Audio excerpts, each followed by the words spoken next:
দেখেন, একটা দুইটা তিনটা চারটা পাঁচটা ছয়টা সাতটা আটটা নয়টা শত শত লাউ ধরছে এখানে।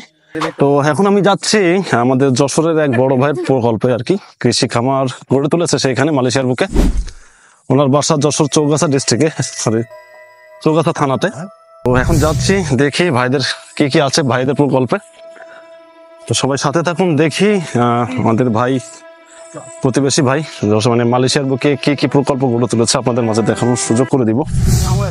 সবাই সাথে থাকেন, শেষ পর্যন্ত দেখতে থাকেন। আসলে অনেক হাঁটছি তো, শরীর ঘামছে, অনেক অনেক গরম। তো শেষ পর্যন্ত দেখতে থাকুন, আশা করি ভিডিওটা ভালো লাগবে। জায়গাটা বেশ দেখছি অনেক বড়। আমি এর আগেও আসছিলাম, এর আগেও এখানে আমি একটা ভিডিও করছি। তো এটা হচ্ছে মুরগির খামার। তো আমি যখন আসছি তখন মুরগি ছিল এখানে অনেকগুলা, এখন আর মুরগি নাই, মনে হয় মুরগি বের করে দিয়েছে আর কি, নতুন করে উঠাবে। এটা হচ্ছে আমাদের যশোরের এক ভাইয়ের কৃষি প্রকল্প। আমি যাচ্ছি এখন ওখানে, যে আমি দেখি ভাইদের সাথে কথা বলা যায় কিনা। তো দেখেন, আমি এখন দাঁড়িয়ে আছি আমাদের যশোরের চৌগাছা ভাইয়ের কৃষি প্রকল্পের মধ্যে।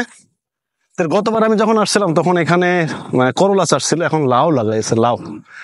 তো দেখেন আল্লাহর কি রহমত, লাউয়ের এত ফলন হয়েছে এবং লাউ এত পরিমাণ ধরছে, একটার পর একটা, প্রতি 4 আঙ্গুলে একটা করে লাউ আছে। দেখেন প্রচন্ড লাউ ধরছে এখানে, প্রচন্ড। আমি এখন আস্তে আস্তে ভিতরে যাব, আপনাদেরকে দেখাচ্ছি। দেখতে পাচ্ছেন আমি আসলে মাথা সোজা করতে পারতেছি না, এত পরিমাণ লাউ ধরছে। এই মালয়েশিয়ার বুকে আসলে মানে চাষবাস কৃষিকাজ সবসময় বেশি বাঙালিদের উপরে নির্ভর করে, কারণ এটা অনেক বেশি অভ্যস্ত তো এইগুলোতে, যার কারণে। দেখতে থাকেন লাউ গুলা কত সুন্দর দেখা যাচ্ছে। দেখেন দেখেন, একটা দুইটা তিনটা চারটা পাঁচটা ছয়টা সাতটা আটটা নয়টা শত শত লাউ ধরছে এখানে। তো আসলে দেখতে এত ভালো লাগছে, মনে হচ্ছে নিজের দেশ, নিজের জমি, নিজের চাষাবাদ সবকিছু নিজের মতো মনে হচ্ছে আর কি। তো গতবার আমি এসে ভাইদের সাথে কথা বলছিলাম, আল্লাহ নিলে আজকে কথা বলবো। তো দেখেন লাউ, কি পরিমাণ লাউ ধরছে, কি পরিমাণ লাউ ধরছে, আসলে অবাক করার মতো। দেখতে পাচ্ছেন আপনারা, এটা জাস্ট লাউ ক্ষেত। আমি আস্তে আস্তে আপনাকে কাদার মধ্যে পা চলে গেছে, খেয়াল করি নাই। তো এটা হচ্ছে লাউ ক্ষেত। তো এখন আমি দেখি সামনে যাই, আর কি আছে আপনাদেরকে দেখাবো। এগুলো করলা চাষ করেছে এদিকে, সার বেঁধে দিয়েছে কিছু, অনেক সুন্দর হয়েছে। এটা হচ্ছে করলা, করলা কেবল ফুল আসছে, জালি আসছে। দেখেন এটা হচ্ছে করলা, মানে জালি আসছে ছোট্ট অনেক, দেখতে পাচ্ছেন। ওই একটা করলা ধরছে অনেক বড়।